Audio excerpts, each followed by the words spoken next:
Hello नमस्कार दोस्तों, स्वागत है आप सभी का आपके अपने यूट्यूब चैनल जी के हेल्प विद JRB पर। तो दोस्तों, पिछले दो वीडियो में हमने चर्चा की थी मेवाड़ के तीन प्रमुख शासकों के बारे में, जिनमें महाराणा प्रताप, महाराणा सांगा और महाराणा कुंभा के बारे में भी विस्तृत चर्चा की थी। यदि आपने वो वीडियो अभी तक नहीं देखे हैं तो हमारे YouTube चैनल को सब्सक्राइब करके उन वीडियो को देख लीजिए। आज हम चर्चा करेंगे मेवाड़ के इतिहास से संबंधित और महाराणा प्रताप, कुंभा और राणा सांगा के संबंधित कुछ महत्वपूर्ण इम्पोर्टेंट क्वेश्चनों पर, जो आपके प्री BSTC एग्ज़ाम में कई बार पूछे जा चुके हैं और इस बार भी पूछने के पूरे चांस हैं। तो दोस्तों, वीडियो को ध्यान से देखिए और वीडियो को अंत तक जरूर देखिए। शुरू करते हैं। पहला क्वेश्चन है, चंपानेर की संधि किन राज्यों के बीच में हुई थी? तो चंपानेर की संधि किन राज्यों के बीच में हुई थी?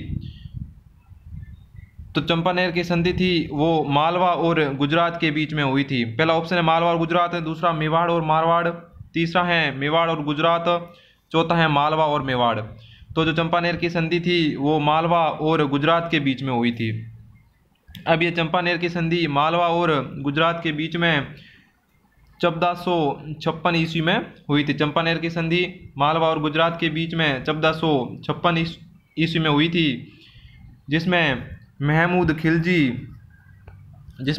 खिलजी और सुल्तान कुतुबुद्दीन के बीच में यह संधि हुई थी, जिसके तहत इन दोनों ने संधि की और कहा कि हम साथ में रहकर जो मेवाड़ के शासक है महाराणा कुंभा उनको हराएंगे। तो यह चंपानेर की संधि मालवा और गुजरात के बीच में 1456 ईस्वी को हुई। नेक्स्ट है, महाराणा सांगा ने इब्राहिम लोदी को किस युद्ध में परास्त किया था? महाराणा सांगा ने इब्राहिम लोदी को किस युद्ध में परास्त किया था? तो महाराणा सांगा ने इब्राहिम लोदी को खातौली के युद्ध में परास्त किया था। महाराणा सांगा ने इब्राहिम लोदी को किस युद्ध में परास्त किया था? खातौली के युद्ध में।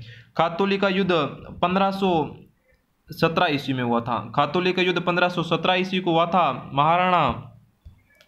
महाराणा सांगा और इब्राहिम लोदी के बीच में, जिसमें महाराणा सांगा विजयी हुए और इब्राहिम लोदी जिसमें हारे थे। तो महाराणा सांगा ने इब्राहिम लोदी को खातौली के युद्ध में परास्त किया था। अगला है, हल्दी घाटी का युद्ध कब हुआ? हल्दी घाटी का युद्ध कब लड़ा गया? तो हल्दी घाटी का युद्ध है इसमें हमारा पहला ऑप्शन सही होगा 1576 ईस्वी को। हल्दी घाटी का युद्ध 1576 ईस्वी को लड़ा गया। सही डेट देखें तो 18 जून 1576 ईस्वी को हल्दी घाटी का युद्ध लड़ा गया। यह युद्ध अकबर और महाराणा प्रताप के बीच में लड़ा गया। तो हल्दी घाटी का युद्ध कब लड़ा गया? तो इसमें हमारा पहला ऑप्शन सही होगा 1576 ईस्वी में। नेक्स्ट क्वेश्चन है, महाराणा प्रताप का राज्याभिषेक कहाँ हुआ था? तो महाराणा प्रताप का राज्याभिषेक हुआ था, इसमें हमारा पहला ऑप्शन सही है गोगुंदा में। महाराणा प्रताप का राज्याभिषेक हुआ था वो गोगुंदा में हुआ था। कब हुआ था? तो महाराणा प्रताप का राज्याभिषेक 1572 ईस्वी में हुआ था। तो ये प्रश्न कई बार पूछा जा चुका है कि महाराणा प्रताप का राज्याभिषेक कहाँ हुआ? तो राज्याभिषेक हुआ था वो तो गोगुंदा में हुआ था, और जो राज्याभिषेक समारोह हुआ था वो कुंभलगढ़ दुर्ग में हुआ था। तो दोस्तों ध्यान रखना, महाराणा प्रताप का राज्याभिषेक गोगुंदा में हुआ और जो राज्याभिषेक समारोह हुआ था वो कुंभलगढ़ में हुआ था। नेक्स्ट, दिवेर के युद्ध के पश्चात महाराणा प्रताप की नई राजधानी थी। दिवेर के युद्ध के पश्चात महाराणा प्रताप की नई राजधानी कौन सी थी? इसमें हमारा पहला ऑप्शन सही है। दिवेर के युद्ध के पश्चात महाराणा प्रताप की नई राजधानी थी वो चावंड थी। अब दिवेर का युद्ध था ये 1582 ईस्वी में लड़ा गया। इस युद्ध को जीतने के बाद महाराणा प्रताप ने अपनी नई राजधानी बनाई थी वो चावंड को बनाई थी। तो इसमें हमारा पहला ऑप्शन सही है चावंड। नेक्स्ट है, अभिनव भट्टाचार्य उपाधि थी किस शासक ने अभिनव भट्टाचार्य की उपाधि धारण की थी? तो अभिनव भट्टाचार्य की उपाधि थी वो, इसमें हमारा दूसरा ऑप्शन सही है, महाराणा कुंभा की थी। महाराणा कुंभा ने अभिनव भट्टाचार्य की उपाधि धारण की थी। अब क्यों की थी? क्योंकि महाराणा कुंभा का संगीत के क्षेत्र में अतुल ज्ञान था, इसलिए उन्हें अभिनव भट्टाचार्य भी कहा जाता था। तो इसमें हमारा दूसरा ऑप्शन राइट है, महाराणा कुंभा। नेक्स्ट है, अपना सिर काट कर देने वाली हाड़ा रानी का नाम क्या था? अपना सिर काट कर देने वाली हाड़ा रानी का नाम क्या था? तो इसमें हमारा तीसरा ऑप्शन सही है, सहल कंवर। तो सहल कंवर ने अपना सिर काट कर दे दिया था अपने पति को युद्ध जाते समय। तो इसमें हमारा तीसरा ऑप्शन सही है, सहल कंवर। नेक्स्ट है, किस राजपूत शासक ने विजय कटकातु की उपाधि धारण की थी? किस राजपूत शासक ने विजय कटकातु की उपाधि धारण की थी? तो इसमें हमारा पहला ऑप्शन सही होगा, महाराणा राज सिंह ने। महाराणा राज सिंह ने विजय कटकातु की उपाधि धारण की थी। तो विजय कटकातु की उपाधि थी वो महाराणा राज सिंह ने धारण की थी। नेक्स्ट है, अकबर ने राणा प्रताप को समझाने के लिए किसको प्रथम दूत के रूप में भेजा था? तो अकबर ने महाराणा प्रताप को समझाने के लिए प्रथम दूत के रूप में किसे भेजा था? तो इसमें हमारा जो दूसरा ऑप्शन है जलाल खां वो सही है। महाराणा प्रताप को समझाने के लिए अकबर ने सर्वप्रथम जलाल खां को 1572 ईस्वी में भेजा था। तो दोस्तों हम इस प्रश्न के बारे में, इन टॉपिकों के बारे में पहले भी चर्चा कर चुके हैं, महाराणा प्रताप का जो वीडियो चढ़ाया था उसमें।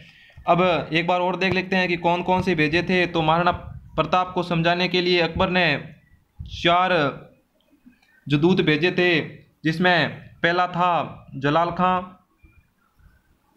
दूसरा मान सिंह, जलाल खां, मान सिंह, और तीसरा था भगवान दास, और चौथा था हमारा टोडरमल। तो ये 4 भेजे थे महाराणा प्रताप को समझाने के लिए। अकबर ने 4 दूत भेजे थे, जलाल खां, मान सिंह, भगवान दास और टोडरमल। इनका अगर हम सूत्र देखें तो हमें ये सूत्र भी याद रख सकते हैं, जम्मा भट्टो। जलाल खां, मान सिंह, भगवान दास और टोडरमल। अब इनको कब भेजा? तो याद रखना, एक को भेजा था 1572 में और 3 को भेजा था 73 में। 1 72 3 73। तो इसमें हमारा जलाल खां सही था, प्रथम दूत के रूप में जलाल खां को भेजा। नेक्स्ट है, अलाउद्दीन खिलजी द्वारा चित्तौड़ का नाम दिया गया। अलाउद्दीन खिलजी ने चित्तौड़ दुर्ग को जीतकर उसका नया नाम क्या रखा? तो अलाउद्दीन खिलजी ने चित्तौड़ दुर्ग को जीतकर उसका नया नाम रखा था वो खिजराबाद रखा था। तो इसमें हमारा तीसरा ऑप्शन सही है, अलाउद्दीन खिलजी द्वारा चित्तौड़ का जो नया नाम था वो खिजराबाद रखा गया। तो अलाउद्दीन खिलजी ने जब चित्तौड़ का किला जीता तो जीतकर अपने बड़े बेटा का नाम था खिजर खां, अपने बड़े बेटे का नाम था खिजर खां, तो उसको यह किला सौंप दिया और किले का नाम था वो खिजराबाद रख दिया। तो दोस्तों अगर आपने अभी तक मेरे YouTube channel GK help with JRB को सब्सक्राइब नहीं किया है तो प्लीज़ सब्सक्राइब कर दें और वीडियो को लाइक, शेयर और कमेंट जरूर करें कि आपको वीडियो कैसा लगा। अगर हेल्पफुल लगा हो तो दूसरे जो BSTC एग्ज़ाम की तैयारी कर रहे हैं उनको भेजना, सेंड करना मत भूलिए। अब अगला देखते हैं, महाराणा प्रताप ने कितने वर्षों तक शासन किया था? महाराणा प्रताप ने कितने वर्षों तक शासन किया था? तो महाराणा प्रताप ने 27 वर्षों तक शासन किया था। इसमें हमारा तीसरा ऑप्शन राइट है, महाराणा प्रताप ने 27 वर्षों तक शासन किया था। कब से कब तक किया था? तो महाराणा प्रताप ने 1572 से लेकर 1597 ईस्वी तक शासन किया था। तो 1572 से 97 तक लेकर महाराणा प्रताप ने कुल 27 वर्षों तक शासन किया था। नेक्स्ट क्वेश्चन है, अकबर ने जब 1567 ईस्वी में चित्तौड़ पर आक्रमण किया उस समय मेवाड़ का महाराणा कौन था? प्रश्न देखिए, अकबर ने जब 1567 ईस्वी में चित्तौड़ पर आक्रमण किया था उस समय मेवाड़ का महाराणा कौन था। अब इसमें हमें मेवाड़ का महाराणा पूछा है, तो उस समय मेवाड़ का महाराणा था वो उदय सिंह था। तो इसमें हमारा दूसरा ऑप्शन राइट है, उदय सिंह। अकबर ने जब 1567 ईस्वी में चित्तौड़ पर आक्रमण किया था, उसमें मेवाड़ का महाराणा था वो महाराणा उदय सिंह थे। नेक्स्ट है अंतिम हिंदू राजा। अंतिम हिंदू राजा जिसके सेनापतित्व में सब राजपूत जातियां विदेशियों को भारत से निकालने के लिए सम्मिलित हुई, तो वह कौन सा अंतिम हिंदू राजा था जिसके सेनापतित्व में जो सब राजपूत जातियां थी वो विदेशियों को भारत से निकालने के लिए इकट्ठी हुई थी। तो इसमें हमारा दूसरा ऑप्शन राइट होगा, राणा सांगा। तो राणा सांगा के सेनापतित्व या राणा सांगा वो अंतिम हिंदू राजा थे जिसके सेनापतित्व में जो सब राजपूत जातियां थी वो विदेशियों को भारत से बाहर निकालने के लिए सम्मिलित हुई थी। नेक्स्ट है किस युद्ध की विजय स्मृति में कुंभा ने विजय स्तंभ बनाया था। कुंभा ने कौन सा युद्ध जीता था जिसकी स्मृति में उन्होंने विजय स्तंभ का निर्माण करवाया। तो कुंभा ने, इसमें हमारा दूसरा ऑप्शन राइट होगा, कुंभा ने सारंगपुर का युद्ध जीता तो उसकी स्मृति में कुंभा ने विजय स्तंभ का निर्माण कराया। सारंगपुर का युद्ध था, सारंगपुर का युद्ध 1437 ईस्वी में लड़ा गया था। महाराणा कुंभा और महमूद खिलजी के मध्य। तो जो सारंगपुर का युद्ध था वो 1437 ईस्वी में लड़ा गया, महाराणा कुंभा और महमूद खिलजी के मध्य। नेक्स्ट क्वेश्चन है मेवाड़ का प्रथम साका कब हुआ। मेवाड़ का प्रथम साका कब हुआ। तो मेवाड़ का प्रथम साका था वो 1303 ईस्वी में हुआ था। कब हुआ था मेवाड़ का प्रथम साका था वो 1303 ईस्वी में हुआ। तो इसमें हमारा तीसरा ऑप्शन राइट होगा। तो प्रथम साका था वो 1303 ईस्वी में हुआ। इसमें क्या हुआ था कि जो रतन सिंह की पत्नी थी रानी पद्मिनी ने, उसने जौहर किया था। तो जो मेवाड़ का प्रथम साका था तो वो 1303 ईस्वी में हुआ। नेक्स्ट क्वेश्चन है राजसमंद झील का निर्माण मेवाड़ के किस शासक ने करवाया। तो राजसमंद झील का निर्माण था वो महाराणा राज सिंह प्रथम ने करवाया। तो इसमें हमारा तीसरा ऑप्शन राइट होगा, राजसमंद झील का निर्माण महाराणा राज सिंह प्रथम ने करवाया। महाराणा राज सिंह प्रथम ने जो गोमती नदी थी, गोमती नदी के पानी को रोककर राजसमंद झील का निर्माण करवाया। और इसे एक और इम्पोर्टेंट क्वेश्चन बनता है कि राजस्थान का वह एकमात्र जिला जिसका नाम है वो झील के नाम पर पड़ा है, तो वो होगा राजसमंद। नेक्स्ट है पिसोला झील में जगत निवास महल का निर्माण किसने करवाया। तो पिसोला झील में जगत निवास महल का निर्माण था वो जगत सिंह द्वितीय ने कराया। तो इसमें हमारा तीसरा ऑप्शन राइट होगा, जगत सिंह द्वितीय। पिसोला झील में जगत निवास महल का निर्माण जगत सिंह द्वितीय ने करवाया। नेक्स्ट है गागरोन का युद्ध किस किस के मध्य लड़ा गया। तो गागरोन का युद्ध था वो राणा सांगा और महमूद खिलजी के मध्य लड़ा गया। तो इसमें हमारा दूसरा ऑप्शन राइट होगा, गागरोन का युद्ध था वो राणा सांगा और महमूद खिलजी के मध्य लड़ा गया। कब लड़ा गया। तो गागरोन का युद्ध था वो 1519 ईस्वी में राणा सांगा व इब्राहिम महमूद खिलजी के मध्य लड़ा गया, जिसमें राणा सांगा थे वो विजयी हुए। नेक्स्ट है मेवाड़ के किस महाराणा को विषम घाटी पंचानन कहा गया है। तो मेवाड़ के जो शासक राणा हमीर थे, राणा हमीर को विषम घाटी पंचानन कहा गया है। तो इसमें हमारा चौथा ऑप्शन राइट होगा, राणा हमीर को विषम घाटी पंचानन कहा गया है। अब यहाँ से कई इंपॉर्टेंट क्वेश्चन बनते हैं, देखिए।